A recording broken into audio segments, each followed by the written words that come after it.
Are you tired of watching shows that only give you general social media theory and expect you to figure out how to apply it to your own industry? Join us for this week's episode of Social Chatter, the industry's longest-running social media marketing news talk show. Not only will you learn the latest breaking news, but you'll also gain practical advice on how to apply it. Now here's your host, Christian Karasiewicz. Hey there, everyone. My name's Scott Ayres. I'm Christian Karasiewicz, and you are watching Social Chatter, your weekly social media marketing news talk show. This is episode 200, and got to check the numbers here, 291. We have a fantastic show for you this week. Lots of social media news happening. We're actually going to talk a little bit more about Twitter. In particular, Twitter has this new this tipping feature, and we kind of talked a little bit about that last week about Twitter Spaces and how, you could do ticketed events and things like that. I'm excited about this one this week. But first, why am I wearing this orange wig? Well, you'll see here in a second when we bring on our guest, but I'm going to go and bring on my co-host first. I'm going to bring on Sarah Monroe here and have her introduce this week's guest. Sarah, great having you. Hey, Christian. And actually, I'm Scott Ayres too, right? Yeah, so this week we have the one, the only, the social media scientist, Scott Ayres. We do, yes. And I'm going to go and bring on Scott. Scott works for Agorapulse. He runs the social media lab there. We always joke, Scott is our Bob Hope of Social Chatter because I'm pretty sure he's been on the show the most times. So this is going to be really awesome. But Scott, it's fantastic having you back for, I think, the 1,000th time. I've lost count. Well, I'm going to go back and count. Like, it'll be interesting to see. And I think, Sarah, you should put it back on, the wig on for like a nanosecond. That way, at least later on, you can get a screenshot of all three of us. We'll get a screenshot of all three of us. Yes. The wig. There we go. Yeah, we go. Like a hey. Hey. Yeah. That'd be a good screenshot for later. Yeah. And Christian, you were talking about that thing itches. You should see how this thing feels. It itches like crazy. It's always afterwards. I'm like, oh, like I got bugs or something. Yeah, no worries. No worries. So did we cover everything about you? I mean, it's the important stuff. Yeah. I mean, I work for Agorapulse. I'm known as the content scientist for the social media lab. Been there for about 4.5 years, blogging and doing experiments and speaking and doing all kinds of fun stuff. And I get to, wear a wig whenever I feel like it. No one recognizes me without it, which is kind of fun. Like I showed up on something the other day without it, and they're like, "Who are you?" So what you look like without it, maybe, or is it too hard to put that back on? It'd get on crooked, probably. Okay, no, we'll do it later. I gotta say, it works very nice. I gotta say, and I like seeing the iterations of like the different. Oh yeah, I've got some different ones. Yeah, and when I talk iterations, by the way, iterations are super important, especially in social media, because everything is always changing, and so you start with one thing. And then you're going to move and improve things over time. And putting that in context of Scott's wig, you probably started off with maybe the one I have, right? And then, or maybe it was even worse than that. And then you moved into some other ones, right? Yeah, so, it was that one. And then there's one very similar to Sarah had on. You can kind of see it, a little bit of it hanging over here. Yeah. It's on a hook. Vintage, huh? Yeah. Very, very close to that. And then I moved to this one. And then the one that's on the shelf over here, I bought last year and wore to speak at Social Media Day Austin, and then the social media marketing world, and haven't worn it since then because we have no events to go to. So and it's too tall for camera. I have to like go further out, and so I've just stuck to this one on the videos, and then that one's my in-person one whenever that happens again. Very cool. Right. And I've got a lot of people complimenting you on your wig, Scott. So really awesome. So I know we want to keep things to a very lean 45-ish minutes. I'm going to turn it over to Sarah. Let her introduce what the first topic is for this week's show, by the way. Sure. So we're going to start with Twitter announcing Tip Jar. So this is a way for people to add a little money to a creator or a journalist. They're rolling it out right now just for creators, journalists, experts, and nonprofits. So it's going to be a quick and easy way to send a little bit of cash to people that you respect or like their content. They're running the money right now through Bandcamp, Cash App, Patreon, PayPal, and Venmo. So all the favorites, right? I have to say, I have refreshed I've downloaded the new updates on my apps. I've turned my phone on and off, and I still haven't seen it on my nonprofit accounts. So I think it's going to be a cool little feature like a lot of the other platforms are doing, giving a quick way to send some love to your favorite folks that you follow. Twitter is not taking any cut from this. So that's something really important to think about. The other thing, though, is if you are using mobile, always think about the app stores, because the app stores can take up to 30% of whatever money you transfer through when you're using a mobile app. So just something to think about.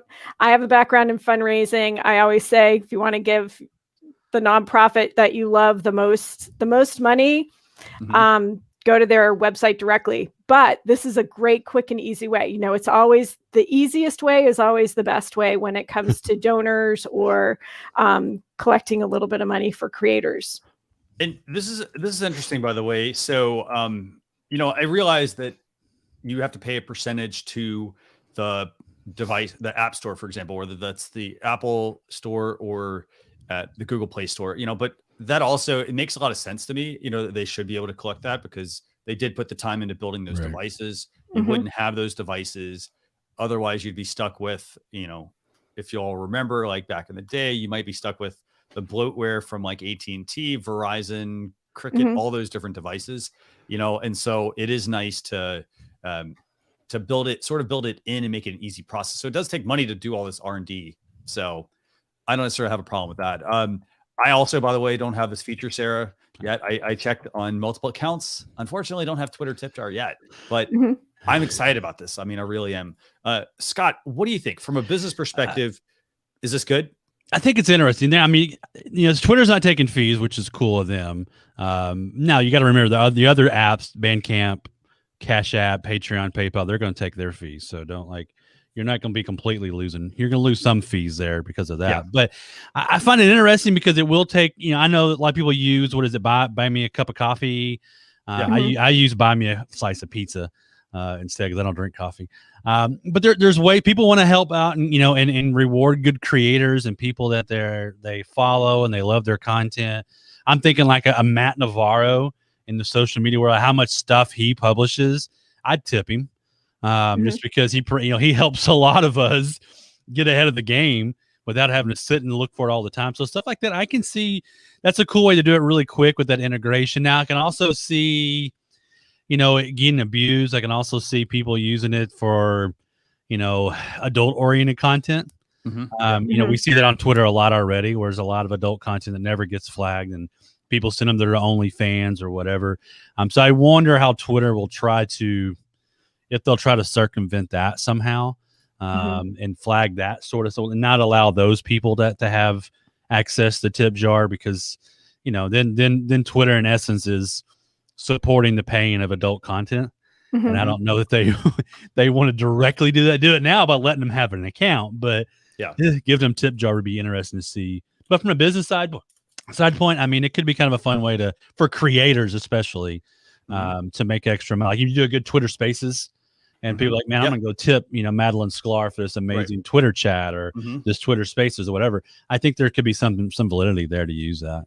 And I want to highlight that point you just made, by the way, about Twitter Spaces. So if you are, this is one of those few times where if you're an Android user, you get a nice benefit here.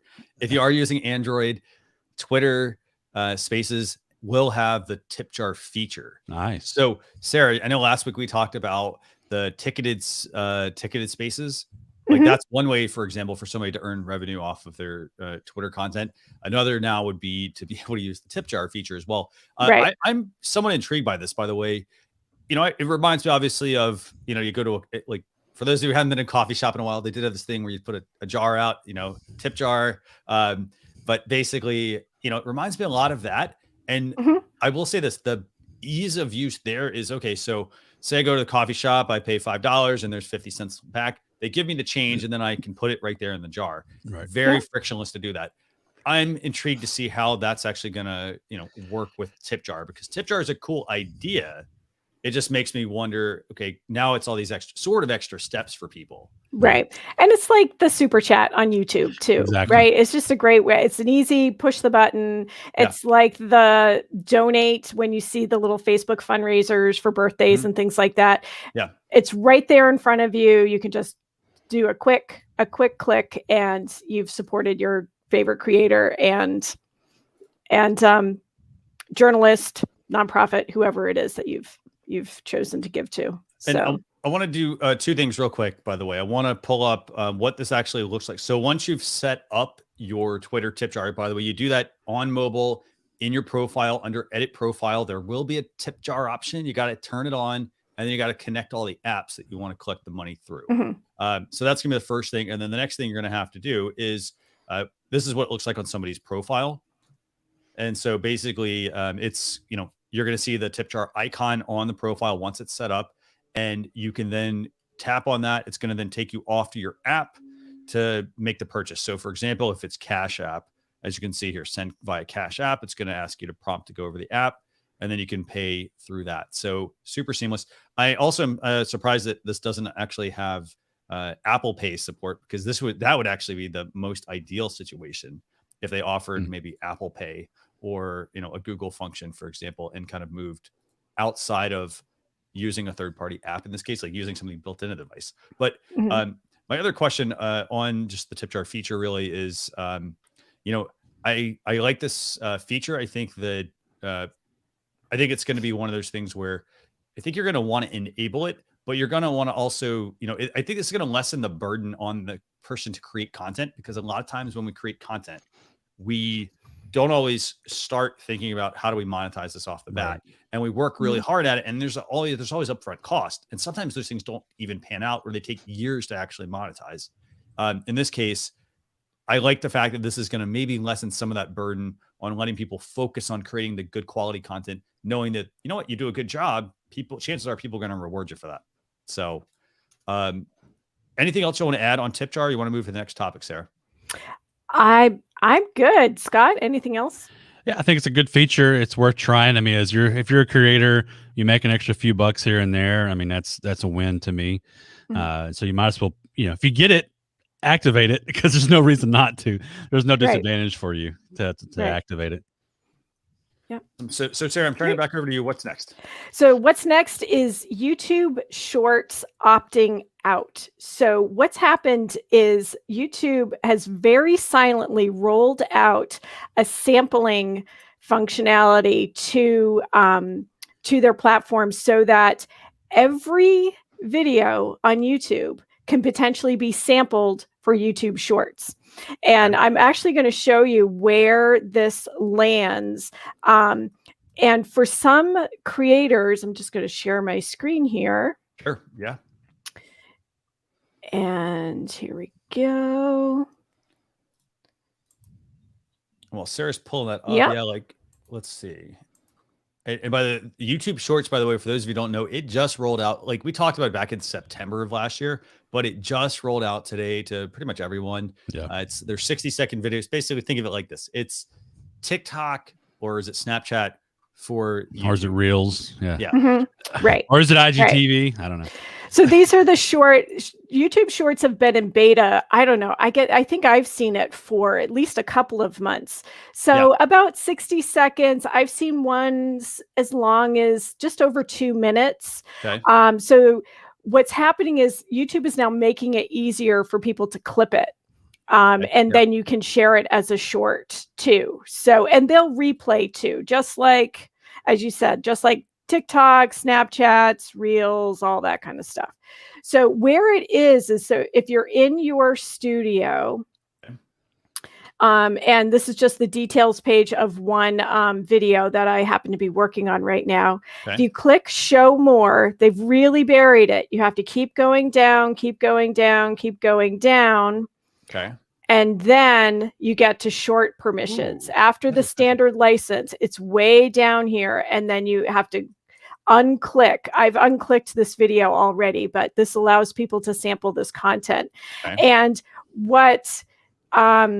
so I happen to be on a channel that is designed for kids. And what's really important to think about, especially if you're in that space, is that all of your videos are now sampleable. So if you want to lock down your video content, you need to go through absolutely every single one of them to do that. And I'm hoping that YouTube may come to their senses with this. Because I mean, for me, for others like us who are working in the education space or working with minors, this is a big deal that now all of our videos have to be unchecked, right? YouTube has already shut down all of our comments. If you say your content is made for kids, they shut down your comments. Or if your channel typically shows kids, they will shut down your comments too.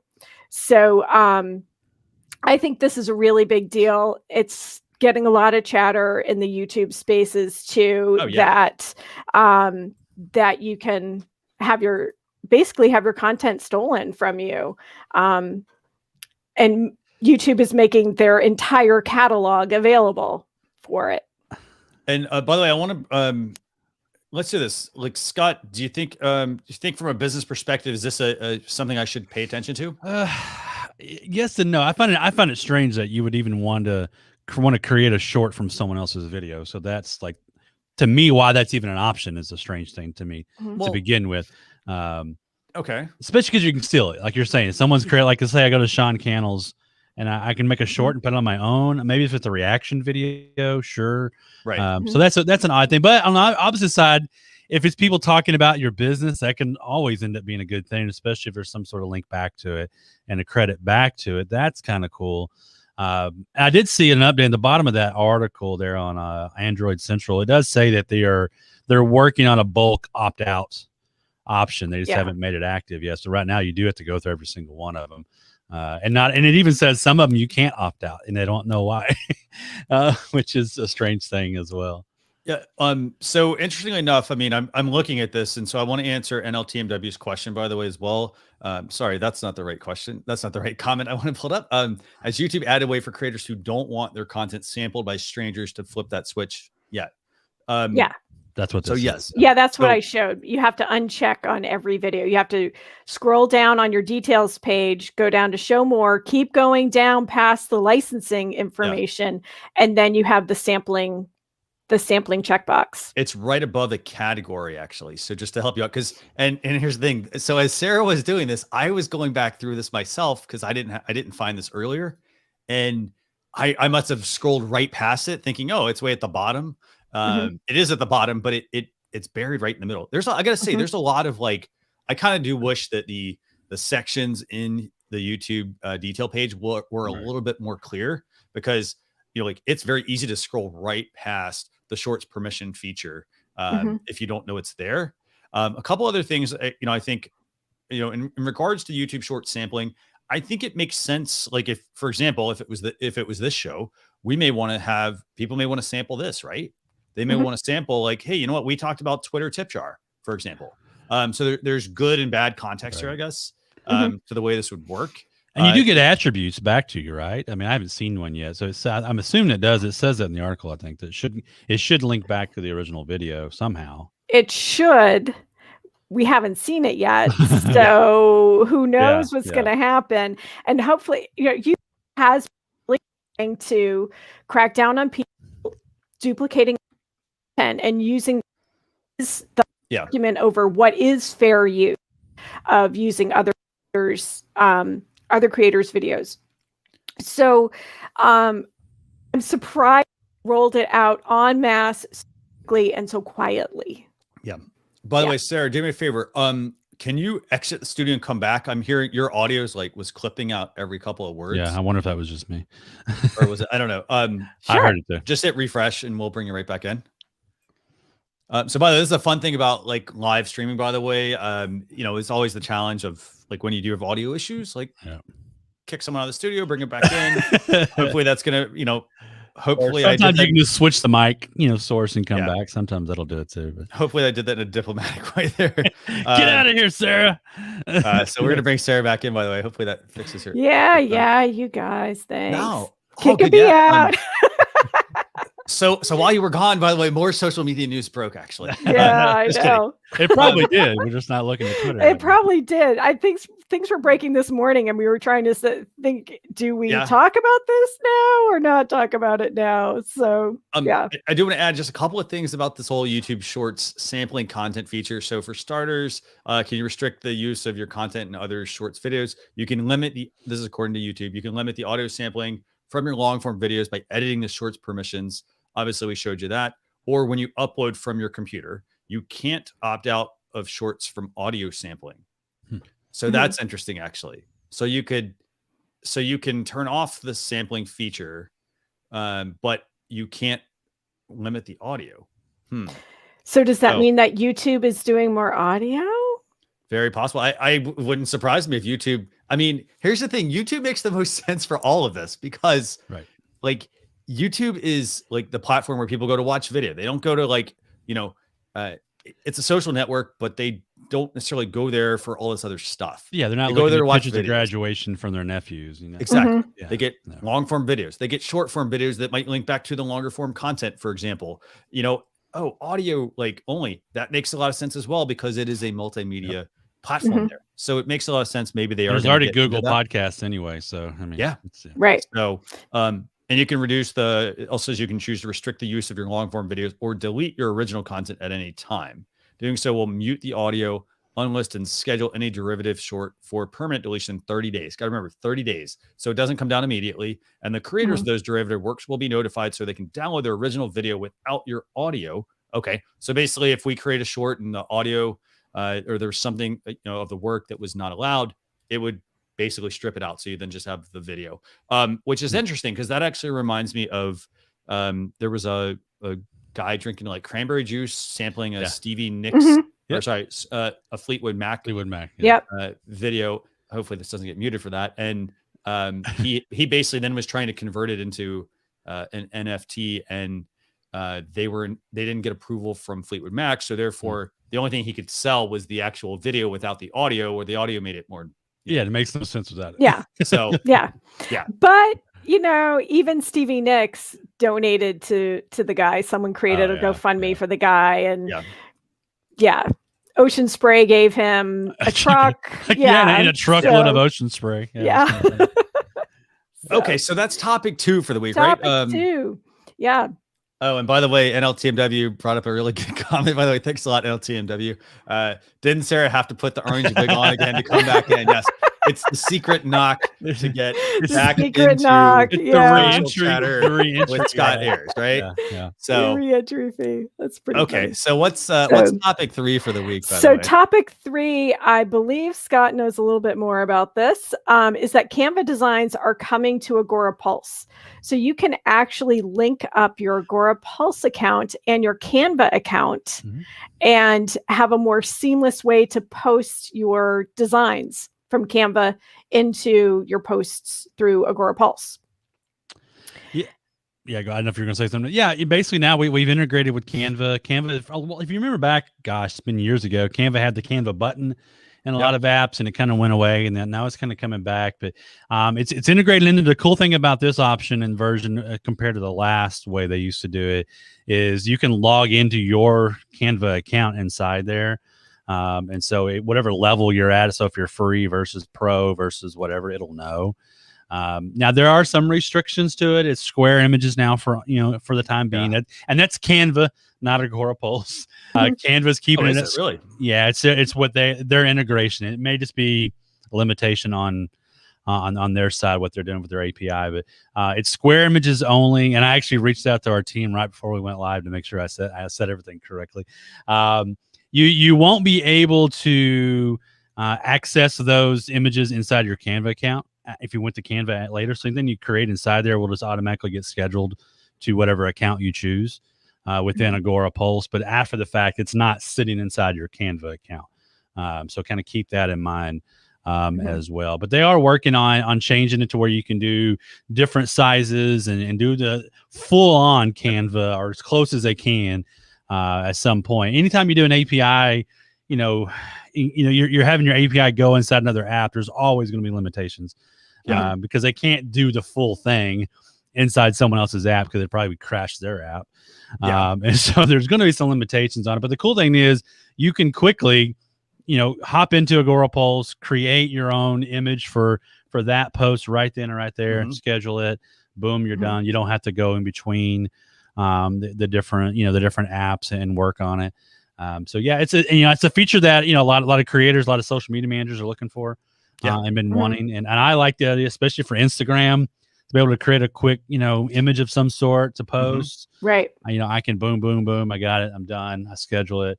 I don't have to go and do anything else and bring it over and all that sort of stuff. So yeah, pretty exciting. Canva's come a long way. Oh, yeah. We all remember when Canva launched. Yes, a long time ago. Yeah, it's been like 10, 11 years ago. Yeah. And Guy Kawasaki was a big part of it. Definitely. Yep. And so Scott, I want to show people this, by the way. So I pulled up the Agorapulse dashboard that I have, and I just want to show everyone how this works. So basically, I've gone in to publish a piece of content. In this case, I'm going to send it to Twitter. It doesn't really matter where I'm sending it to. I'm going to click design with Canva. So as you can see, I selected the image option or the camera icon, and I can either add an image from my hard drive or design with Canva. Now, here's where this is really cool and really awesome. It's the fact that previously the way I would work is I would go to Canva, I'd make my design on Canva, and then once I was done with Canva, I then had to download the file, find it on my hard drive. Chance starts in the downloads folder, maybe it's on desktop, and then I'd have to upload it into Agorapulse. So as you can see, like it's like a plumbing thing if you think about it, because now it's all integrated. I click the button. This is my Canva account. And then as you can see, here's the square images over here. We can still access most of the interface. We can access all of the interface. And then let's say we wanted to add an image. So in this case, this is a square. We could either just drop this in, and then go the publish route. And then that's going to help us walk through things. We can add some notes, by the way, too, if we want to, about this item, which I really like. Again, if we want to put a rectangle image in here, we can drop that in. Again, we're going to have to do a little bit of adjusting on that to make sure it fills the space properly.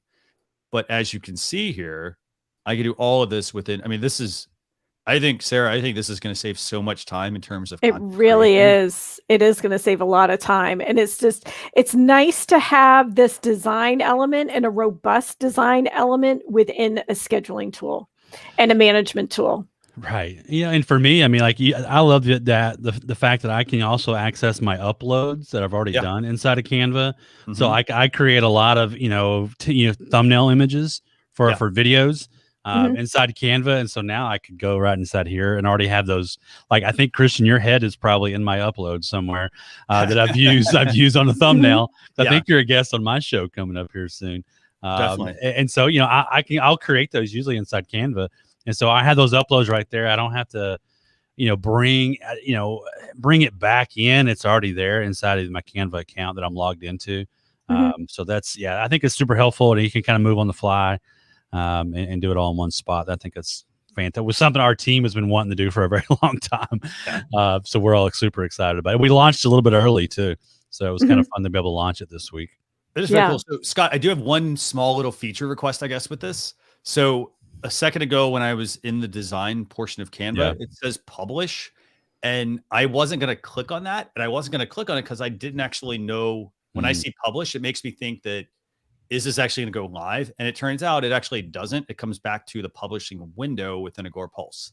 So that may be something to just kind of keep in mind, just a wording change. But this is really awesome. I wonder if that's that's a Canva, it's part of the Canva side of it. So I wonder if that's just, it's something we could probably send over to their team. Like, hey, people are confused by that. And we may already be getting that from people at this point. Cause I see that too. I'm inside my account. I see that published on the right-hand corner. Very cool. And likely Agorapulse, in true fashion, will have plenty of education around it. Yeah. And our team is always inside the app, ready to help you out if you get stuck. Yeah. They're there to help you out. Yeah. It's great. Okay. So Sarah, what do we do now? Next, I know that this is something that Scott has wanted for a while. Clubhouse has come to Android. So, sort of. We'll say Clubhouse has come to Android. Oh my gosh, we got some sound effects. What are you playing that through? What are you playing that through, Scott? I've got my Stream Deck hooked in through a loopback and using loopback as a virtual mic. So. Nice, very nice. Yeah. Okay, so it's Android has sort of- Clubhouse. Awesome. Android has Clubhouse, sort of. There are a few features it sounds like are a little glitchy, like following and connecting Twitter and Instagram. So you're part of the Clubhouse, Scott. What do you think of it? I only hopped on when it launched the other day. I was like, I'll hop in real quick. It was funny. I saw the download and I hadn't got a chance to play with it. I was driving home. I thought, hey, Mitch Jackson and Jim Fuse were in a room talking. So I was like, I'll hop in and start listening. And then they kept calling me up on the stage. Yeah. They're calling me out like, oh, Scott, he said he'd never be on Clubhouse. He's on Clubhouse. You got to talk. Why is he not talking? He's scared. And so I hopped in. I'm like, guys, I'm driving and my car's kind of noisy. I'll talk to you later. and that was, so I mean, I was on Clubhouse for less than a minute and I was already on stage, which was kind of fun. I still struggle with it. And I had Brian Fans on my show like 2 or 3 weeks ago, and we talked about Clubhouse a lot. It has started to wane. We all know that. It's not as popular as it was. Finding the right rooms is still the hardest thing for most people, and finding the right conversations. I do think, like I will say, I'm a big stand-up comedy fan. Yeah. And Dane, when I hopped on, the first room I saw, I hadn't followed a soul yet. Dane Cook was on there. And Dane Cook is one of my favorite comedians of all time. I know some people think he's a hack and all that kind of stuff. He's got to reinvent himself. Really funny guy. But he was talking about Robin Williams, who is by far my longtime favorite actor since I was a little kid, and Mork and Minnie, Nanu. And so it was really cool to hear him talk about Robin because he knew Robin, and he had another producer on the show on the Clubhouse that was talking that knew Robin Williams. That was kind of cool, I have to admit, because I wouldn't have heard that anywhere else unless he'd made it into a podcast.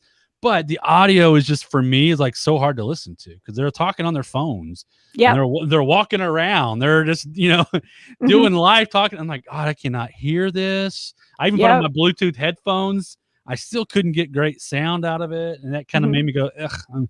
So I don't know. I think it's great. It's finally there for Android users. And we'll play around with it. I'll probably get in a room or two just to see what it's like. But I'm still of that. I'm not a FOMO guy. And so I want to access it when I want to later on. But I get that you lose that interactivity when you don't have that. And that's what Clubhouse is all about. And Twitter Spaces. Right. I've heard it described as a bad AM radio station. Yeah. Right. Yeah. I think it's what you said in the comments. Yeah. Yeah. And a bad AM radio station where the host has control of his guests. Yeah. It's like a sports talk radio. Like I used to call into a local sports talk radio station all the time from my delivery truck when I worked for Circuit City delivering appliances and TVs. And it was the worst audio ever. I'm on this old cruddy phone and talking about the Cowboys or something. And I can see where it's that way. Now, if I can do it on my desktop, I still would be all in on it. And I know you can. There are ways, obviously, I could plug this into my soundboard and go around. I just haven't done it yet. Yeah, it's going to be interesting. I mean, here's the thing. I think the key thing is, like, it's great that it's out. Obviously, Twitter Spaces is going to supplant Clubhouse, I'm pretty sure. The downloads have dropped significantly. I mean, I think they're down 80% now, maybe even 90% downloads. So I'm glad they're rolling it out, making it, and we'll talk accessibility, more accessible to people. However, it is missing some features. I don't think you can change like the username or the name. They're like little minor things that, hey, if somebody makes a typo, they're kind of stuck. Yeah. But yeah, so it'll be interesting to see how the numbers continue to move for Clubhouse. But hey, if you're an Android user and you wanted Clubhouse, there you go. You got it. Yeah. You got it. So there, turn it over to you. Yes. One last topic that we wanted to talk about is that Twitter announced that they are going to offer a review prompt. So if someone is creating a comment that may be insulting, may be harassing, may use strong or hateful language, it's going to bring up a little prompt that says, are you sure you want to say it? And we've seen this been tested on Instagram before. I don't think I've ever seen it on Facebook. But what's interesting is Twitter has been testing this over the last few months. And they report that in their testing, when they showed people this prompt, 34% of the users revised their comment, which I think is pretty significant, that it makes people think a little bit. about what they're saying in the space, in the anonymous space of commenting on Twitter, is just a step to make Twitter a little nicer community to be a part of. Yeah, what do you think, Scott? Is this if I'm a business, how much should I care about this?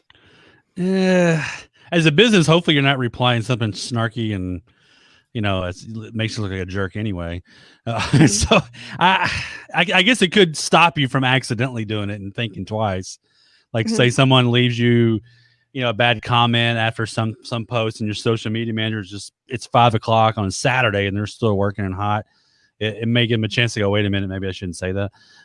So, I mean, there could be some good to that. I mean, I think overall, if you could make Twitter a better place, and less, I mean, we've got one person who's no longer on Twitter now, and it's already become a better place.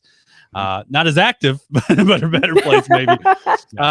So I think as a business, it could help you at least not accidentally say something that's inappropriate.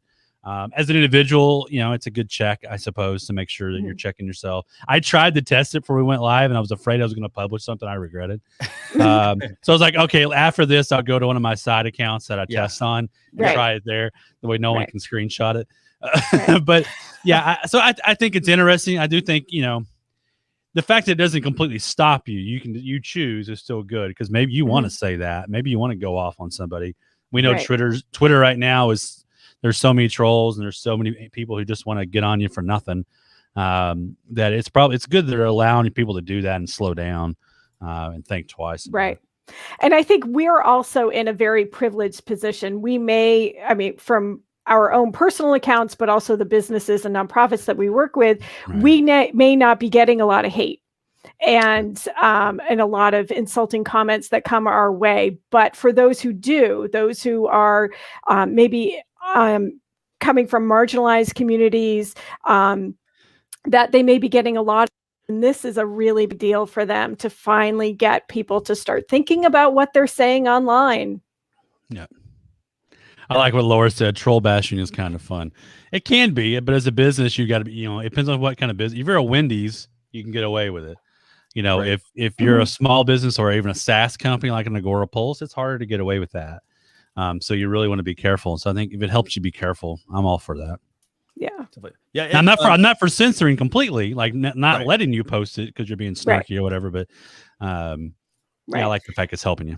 Yeah. And the AI will learn too. Like, did we get this wrong? So for communities that are trying to reclaim some language that may have been considered offensive against their marginalized community, it's giving them a chance to take ownership of that language again, as they do in real life.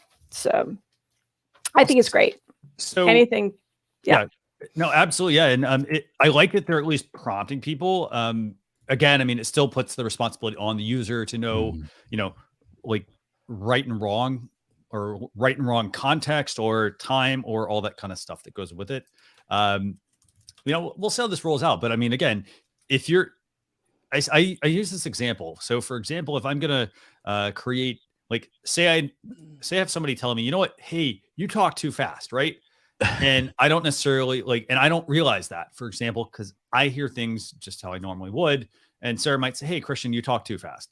So what I like to do, like if you're noticing, for example, with these kinds of prompts and you're noticing, well, hey, you know what, I keep getting these all the time. Maybe I need to consider the tone or what I'm saying, And so these are, it's a nice little reminder, I think. It will be interesting to see if there's any sort of setting to be able to disable these, or anything like that. Like if you disable, there'll probably be like a terms and conditions or something. Who knows? Right. But with that, what I want to do is I want to move to our, thanks, by the way, Sarah, thanks a lot for that, by the way. I want to make sure that we move on to, the next topic with Scott and that we give him enough time. So I'm going to turn it over to Sarah. We got a couple questions for Scott, right? Right. We do have a few questions. And so, Scott, given your expertise, we've got you here because Kristen and I have been having this conversation. Have we reached a tipping point with all of these social media platforms copying each other, right? Oh. When the new shiny penny comes out, suddenly everybody has to be everything to everyone, right? So it started with TikTok, or even Snapchat, when we all got, we have stories everywhere. We even have stories on LinkedIn and YouTube, right? Mm-hmm. And now it's audio, and now it's the short, fleeting video, or the clips to compete with TikTok. So are we going to get to a point of where Reddit is, where it says this, we know what our people want, right? Yeah. And are we going to still have to do everything everywhere? I mean, I think we already hit the tipping point, and I think we talked about this last time I was on the show. Like, it's everybody's basically, all the social platforms are creating their own malls because they don't want you going anywhere. They don't want you driving across town to the hardware store. They want you right there, so they want to offer everything in one stop. So you're a one-stop shop, and you stay there. And while I get that to some degree, at some point, if you think about when you go to the mall, you know, a lot of stuff, they're weird stores that are overpriced that you've never heard of. So you'd rather go across town to the Ace Hardware store or something. That's, you know, is 100%. That's all they focus on. Like a Clubhouse, that's all they do is audio, you know, live audio chat. And so there's some validity to being separate. I think there's some validity to having it all together, but I just worry about all of them being so much the same that you just get a kind of a meh feeling when new stuff comes out. And you still, but what they're doing though is they're still creating for businesses, especially and marketers. We still have that, you know, feeling that we've got to be everywhere because great now, you know, everybody's offering everything. So I've got to be on all of them. And I don't like that mindset. I think you choose your avenue and you choose your mall and you go there. But I think it's too crowded now. It's too much. Like, I don't want shorts on YouTube. I mean, I get it from a business, maybe a marketing perspective. You can lead people back to your other videos. Even Amazon Live has shorts. They've got little short videos you can put on your Amazon Live storefront. So everybody's doing the short thing. They're copying Snapchat, but at some point it just becomes kind of a white noise. It's not special anymore. And so I just wonder if we've gotten past that already. And now people are going to get bored, or maybe we choose sides. I don't know. Maybe you just said, hey, I'm going with this one. I'm going with that one. And I'm not going back. And I'm going to, you know, forget that mall over there, and I'm just going to stay in my malls. I don't know. It's a tough road for a consumer and for a business to figure out because you want to be everywhere because you got potential for customers everywhere, but at the same time, that's so much work, right? To keep up with all the different things that everybody's doing. And then if you follow someone on right now on LinkedIn, Twitter, Instagram, Facebook, YouTube, TikTok, Snapchat, and you see them posting the same short little video to all of them, how annoying is that? And we all see that. And that's the problem to me is like when you follow someone in all the places, that's kind of you go, oh, you really didn't try hard. You didn't create that content for that platform. You created it for one and sent it to all. And I don't know, it loses its specialness, you know, at some point, I think. And do we have, so speaking from businesses, right, where you now have to try all the tools, because things like Instagram is really pushing reels, and YouTube has now made $100 million fund for creators to do shorts. I think Snapchat is paying $1 million a day to creators. So what is the patience level for users, followers, what you call it, your audience, for businesses to experiment with this? And I know I'm springing this as a new question that I thought of. That's a good question. I mean, I think some users, I know people who are crazy into YouTube. I'm in those groups. Some of you are as well, where it's always creators and they talk about YouTube all day long. And I wish I was better at YouTube. I'm just not yet. Trying though. If you're there and you know, because there's people who are very YouTube, that's all they do. They don't go to Facebook. They don't go other places. And so they're kind of wanting some of this content. So that's probably creating that demand. And so they might be excited to see, hey, finally, you know, king of video, Matt, you know, is finally creating shorts, you know, but he's been doing them on Instagram and Twitter forever. I finally get to see him here. Yay. So there's that mix. If your community's pushing for it, I think it's a good thing for you, but I don't think you should feel obligated to do it if it's not your wheelhouse. I'm not a TikTok guy. I've tried too many times and I'm just like, I can't do it.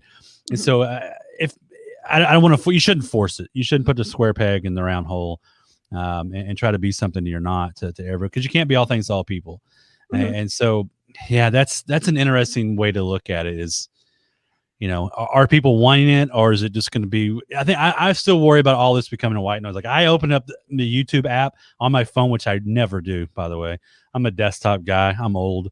And that's all shorts on there, but it was Kevin Colby, who we all know. Yeah. And I was like, oh, I'll watch Kevin's because I know he's producing unique content just for his YouTube shorts that is not putting anywhere else. And I know that about Kevin. And so that got me a little interested. Then I went over to some others, and I could tell that they were TikTok or Instagram Reel videos. Right. So, yeah, I think that all the communities are a little bit different. And I wouldn't take if they're maybe asking you for that content. At the end of the day, though, it's as a business, is your time worth it? Is it making you any more money? And if it's not, maybe your time is spent on something else, making a better actual video instead of some quick little short. That's not really going to be watched, but the views on some of these videos are pretty amazing. Jeremy Vest from Braille Skating. I'm seeing what he's doing with YouTube shorts, and it's unbelievable what they're doing. And that's their audience. Their audience is YouTubers and they're skaters, and they're over there. Right. Yeah. Well, will this payment system, these easier payment systems, do you think that's going to make a difference? I think that's the motivation for all these guys. I mean, they're like, okay, like now this is $100 million for YouTube shorts from YouTube. No one's saying how much it's going to be per short or whatever, but there's some motivation for you to go make some now, especially if you got an account with lots of followers, subscribers, I guess you would say on YouTube. That's huge motivation for me to go over and make it if I have a lot of subscribers. And so I get what I like what YouTube's doing here. They're playing the game, but they're also saying, hey, I see you, TikTok. We got more followers. We got better users. We've been here longer. Let's pull people back over. We're the video kings. Let's pull people over here. So I like that game there. It'd be interesting to see if Facebook does that or Instagram starts paying people for Reels or Facebook, stories or whatnot. That would be interesting to see down the road. But yeah, I think the monetization's is good. It's got to be an even playing field. Is it on views? Is it on engagement? Is it who knows? Awesome, fantastic. Yeah, these are great questions. Do we have anything else for Scott, Sarah? I think we're good, Scott. It's always a pleasure. It really is. We could talk for another hour about this we stuff. could, yeah. But you got one more thing to do, I think. Well, yeah, we got one more thing, and here's what we're gonna do, Scott. We're gonna make sure we get a couple of bullet points from you. We're gonna put those in the blog post recap that's gonna go out over the weekend, socialchefs.com/SC291. But what we're gonna do right now is we're gonna move into tool time. And Sarah, I'm gonna have you introduce what the tool is we're gonna talk about this week. Sure. The tool this week is Streamable, which is a new way to upload and host video. It's a paid platform. If you pay for it, there is a free option. If you pay for it, you won't see any ads, but it also gives you some basic editing tools with the uploads that you create. So you can trim things, you can rotate them. I think you can change sizes a little bit. The videos are hosted for 90 days for free accounts, and it's a new aspect getting into the video hosting game. New player. Yeah, it's a free product. It's owned by Hopin actually. So it's a pretty neat little product actually. So the way that it works, and I have the demo here pulled up. So basically, you can upload a video. So you can take, for example, let's say it's a live stream. You drop your live stream in. And then what you can do is you can adjust these clips. So basically, let's say I upload the file or I put the YouTube link in there. I can then go in, let's say I only want 5 seconds of this. Let's say I only want that much. I can then go in and I can actually create a video off of that 5 seconds. There's also a couple other features. So I can turn off the sound. I can rotate this if I need to. For example, look at that. Oh, look at that. I might actually have some. Oh, look at that. There's some shorts content maybe right there. In addition to that, there's a cropping feature as well. So we're going to go back to that. There's a cropping feature where you can choose what what part of the video you want. And as Sarah mentioned, you can up the quality. You can change the quality based on the plan that you're on. But that is streamable. You can also compress it too. Yes. And you can compress it. Yes. So if you have really large video and you want to shrink it great tool for that sort of thing. Mm-hmm. And with it, with Hopin, which also owns StreamYard, right? It seems like a quick editing tool. So if you have maybe a little glitch at the beginning or the end of a live stream, you can just quickly trim it down and post it. Yeah, and it does go up to, as Sarah mentioned, it goes up to a hosted site basically. So the video is also always there for that indeterminate amount of time there that Sarah mentioned. But very, very handy. And as you can see, it's super quick. I mean, you just upload your file or you drop the URL in. There's a free version, and for $8 a month, it gives you, like, I think you can go up to 4K and some other options. So that is Streamable. We also have another tool, by the way. We're not going to talk about it this week in the interest of time. What we're going to do is we're going to put that over in the blog post recap that's going to go out over the weekend, actually. So that's going to go, so we've got that. And then I want to do a quick wrap up, actually. I think we're done, right, Sarah? We're done. Yeah. So a couple of quick notes for everybody. We got the email list. If you want to get on that, go to socialchefs.com/daily. That'll get you on the email list. You can get notified when we publish a new post about new shows, things like that. Scott, if people want to get in touch with you, how do they do that? Just come to Waco, Texas. No, I'm just kidding. Go to agorapulselab.com. You can see everything I'm doing in the lab, and you'll find me anywhere. Look for the orange hair anywhere on Twitter or Instagram or everywhere else. But agorapulselab.com is our website. Fantastic. And Sarah, how about you? And me, I'm Sarah Monroe VT across social media. So find me and send me a message. And I'm Christian Karasiewicz at Social Chefs. And this is episode 291, where we primarily talked about Twitter tip jar. We talked about the new YouTube short sampling feature, along with, let's see, what else we talked about? The Agorapulse and Canva integration.